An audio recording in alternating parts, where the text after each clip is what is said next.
Hello,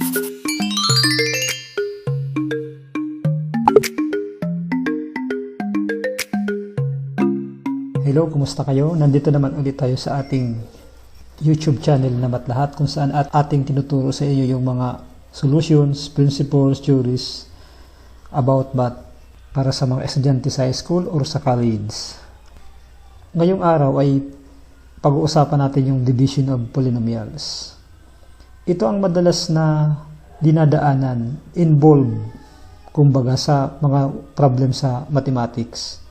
Hindi ito naiiwasan. Halos lahat ng mathematical problems ay during the solutions, mayroong involved na division of polynomials.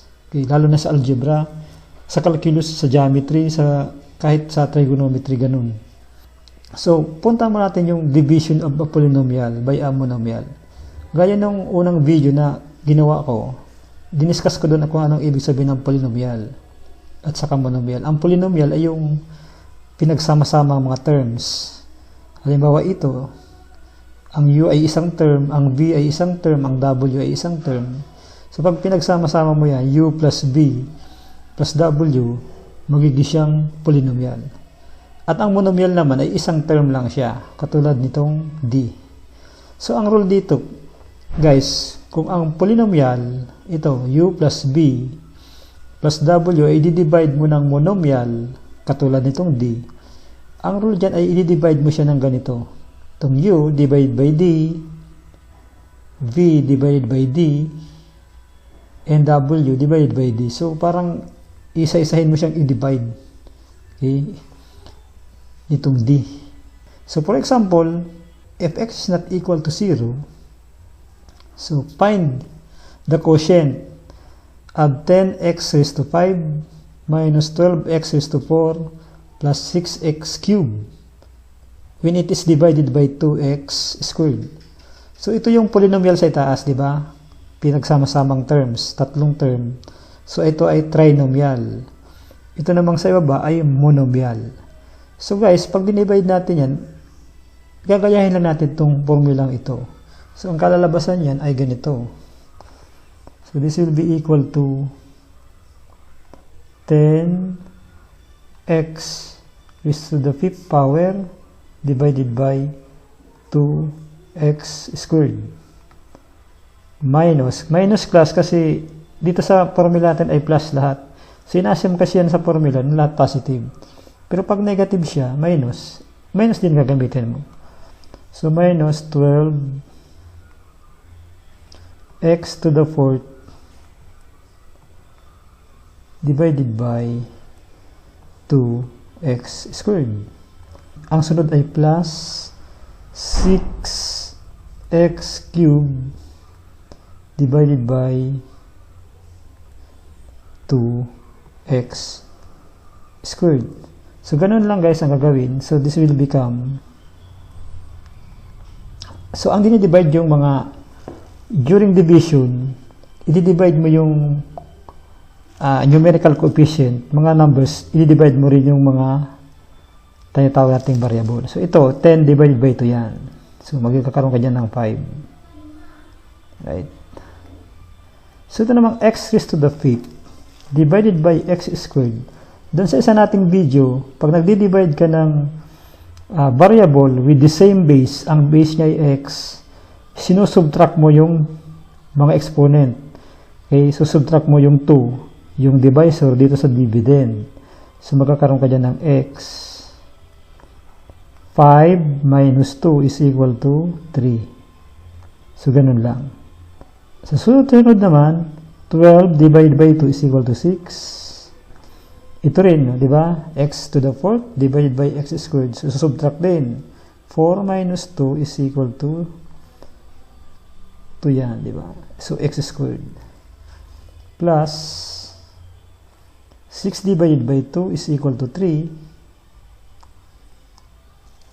X cubed divided by x squared. So, minus ulit. 3 minus 2 is equal to 1. So, this is equal to x. So, ganun guys ang answer. 5x cubed minus 6x squared plus 3x. So, sabi ko, 3 minus 2 is equal to 1. So, may 1 yan dito, di ba? Pero sabi ko nga sa inyo, palagi, pag ang exponent ay 1, inaalis na yan. Understood yan na pag walang exponent, 1 yan. So, punta tayo dito sa isa pang example. Halimbawa naman, 8x raised to 8n minus 6x raised to 6n divided by 2x raised to 2n. So, ang nasa itaas ay polynomial, tinatawag natin siyang binomial. Ito naman ay monomial. So, ganun din, ang gagawin ay i-divide mo siya parehas. So, rewriting 8x raised to 8n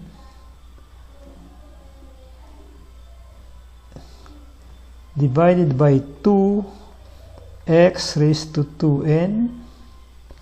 So, minus, kasi minus ang nandito. Kung plus yan, plus din dito. 6x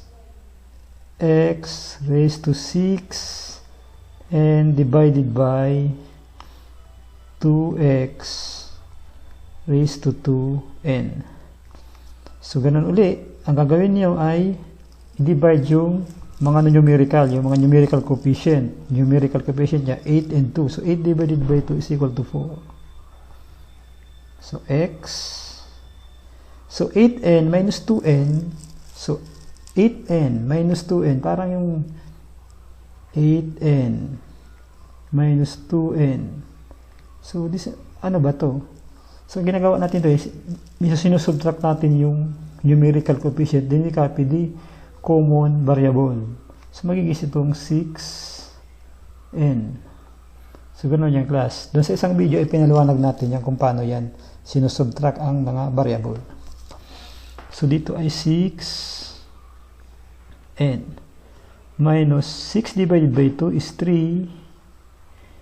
Then again, 6n minus 2n is equal to 4n. Okay. Same principle here sa paggawa natin dito. So, yan ang answer mo dyan, class. 4x raised to 6n minus 3x raised to 4n. So, nandito yung 4n. So, yan guys. Ganun ang simple lang pag polynomial by monomial. Punta tayo naman dito sa division of polynomials by another polynomial. So, polynomial sa polynomial. Halimbawa ito, 6x squared plus 13x minus 20 divided by 3x minus 4. So, ang sa itaas ay trinomial, ang sa ibaba ay binomial. So, iba na ang procedure dito. Gagawin natin to yung parang nagdi-divide tayo sa mathematics, yung ordinary number. Pero may tinatawag lang siyang algorithm. Okay? So, ang gagawin mo dyan, class, ay i-arrange mo siya dun sa para kang nagdi-divide sa math ng simple numbers. So, yung may ganito. Diba? So, this is your 6x squared plus 13x minus 28.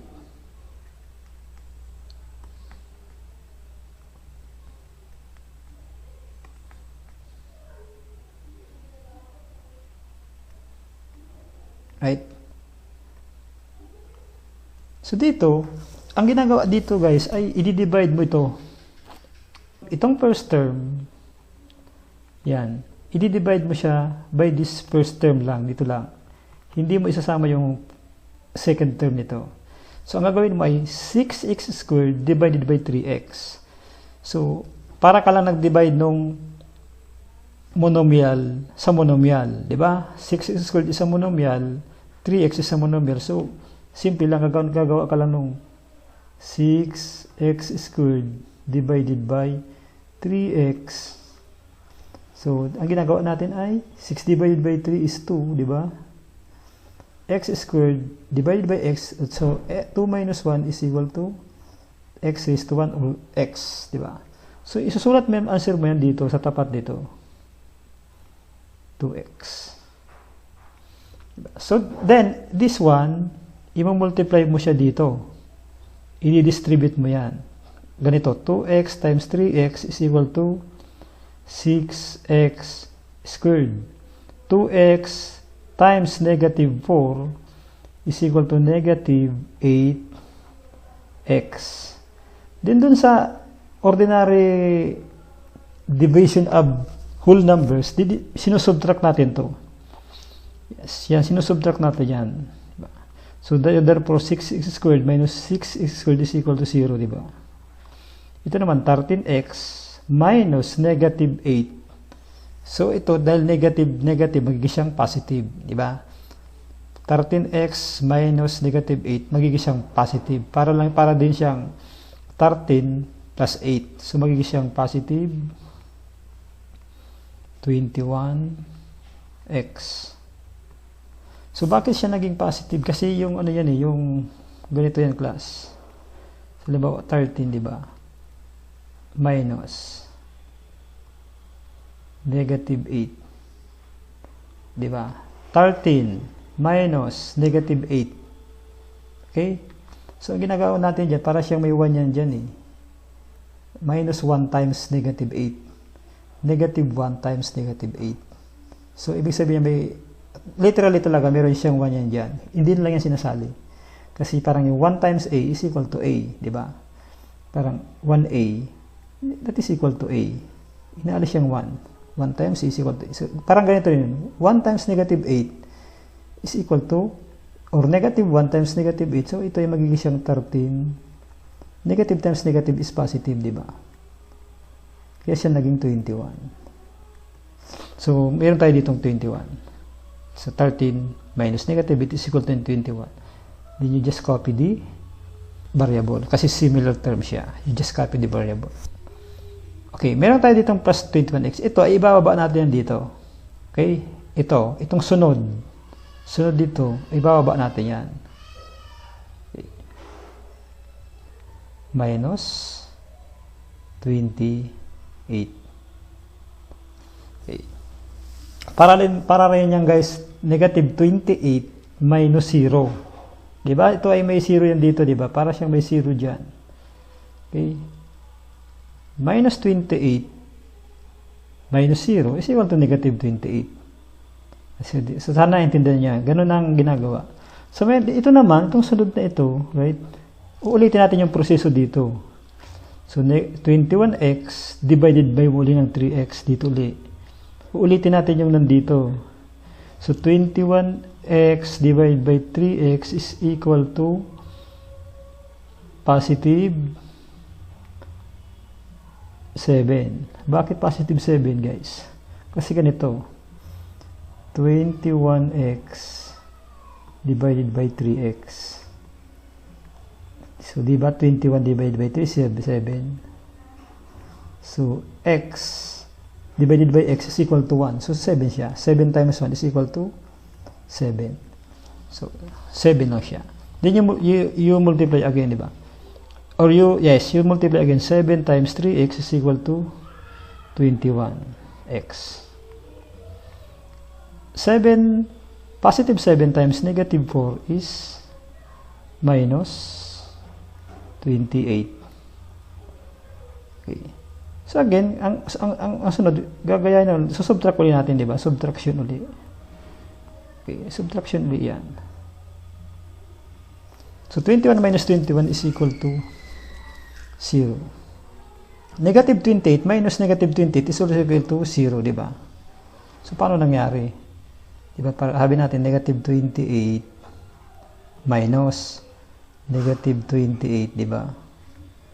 So negative 28, negative 1, di ba? Negative 1 dito times negative 28 sa positive. So magiging siyang positive 28. Di ba? Negative times negative, positive. 1 times 28 is 28. So kaya magiging siyang 28, negative 28 plus 28 is equal to 0.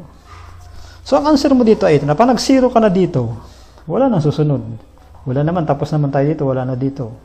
So, kung mayroon pa yan ditong kasunod, yun naman, gagawin mo naman dyan is minus, i-bring down mo naman siya. Okay. Tuloy-tuloy lang, hanggang maubos mo. Ngayon, ubos na, wala na.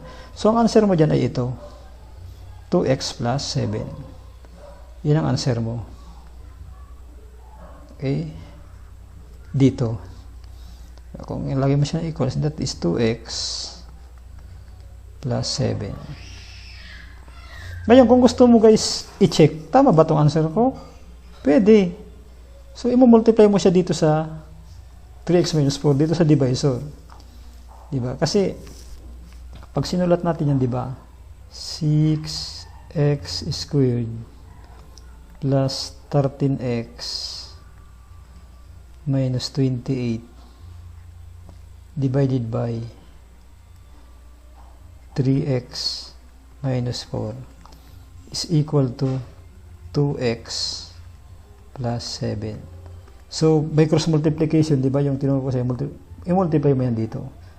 3x minus 4 times 2x plus 7. So, pwede mo siyang gawin dyan. So, dito natin gawin siya ba? 2x plus 7. I-multiply na natin na i-check natin times 3x minus 4. Okay. So, para lang hindi masya makita. Yan.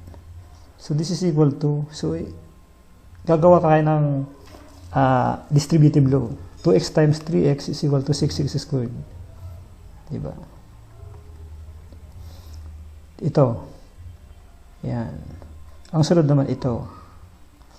2x times negative 4 is negative 8x.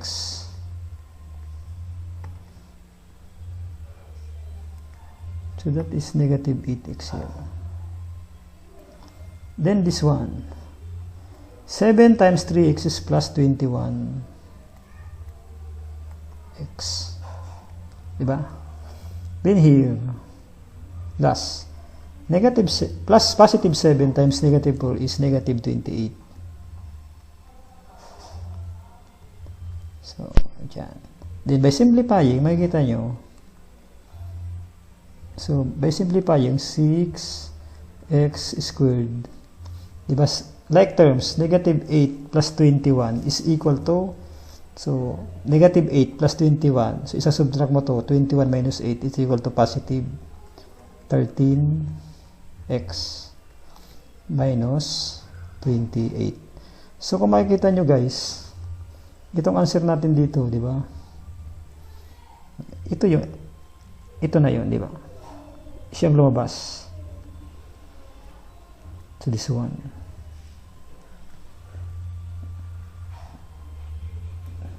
So, pag lumabas yan, tamang answer mo. Okay, pag nalabas ito, tamang answer mo.